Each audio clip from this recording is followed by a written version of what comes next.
જય ભીમ, જય સંવિધાન, જય ભારત. જો કે હું સામાજિક કાર્યકર સાગર રાઠોડ. જો કે ઘટના એમ છે કે બ્રેકિંગ ન્યૂઝ છે કે આ મનસુખ ગુંડો બળાત્કારી જેનો આજે પડદાફાશ જોરદાર થવાનો છે, કેમ કે એના એવિડન્સ પુરાવા સાથે બધું જે એની ઘટના ક્યાં શું છે, પહેલી તારીખે એની માથે એને હાજર થવાનું છે, એની ચેનલની એફઆર થઈ છે, એ બધું જ આજ બધું એનું એવિડન્સ પુરાવા સાથે મૂકવાનું છે.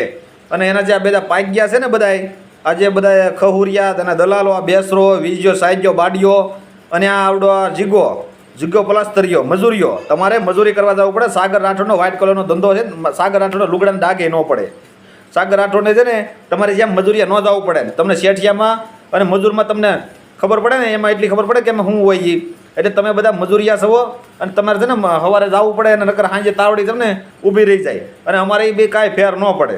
એટલે તારો મનસુખિયાની દાડીએ જવું પડે કે ગમે ત્યાં પ્રોગ્રામ કરવા જવું પડે તો એને ભેગું થાય. અને જ્યાં કાંઠલે સાંટ્યા હોય ને ત્યાં સમાધાન કરવા જવું પડે તો એને પૈસા મળે તારા મનસુખને. કેમ કે નગર તારો મનસુખ છે ને ભૂખો રહે અને ઘરમાં એને દારૂ વેચવો પડે. કેમ કે એનો છોકરો બુટલેગર છે એટલે દારૂ વેચતો હોય તો જ આવ્યું હોય. એટલે આજે જીગાએ બધું ચાલુ કર્યું છે ને, હળગાવનારા જીગો છે. કેમ કે એની ચેનલમાં એને ચડાવ્યું, પછી આ બેસરાય ચડાવ્યું, એટલે આ બે હળગાવાવાળા મેન છે. અને વીજ્યો સાઈજો વાયા ફોન કરીને બધા હાવણો મારે. એટલે તમે સમજો હું શોધેલ ના આવું તમારા મનમાં, તમે સમજો હું મનસુખના દલાલો, મનસુખના દાડિયાઓ, મનસુખના આરા ભડવાઓ. તમે જોવો તમને તમારી માથે શું થાય છે. તમે હવે પૂતા હાવજને જગાડ્યો છે.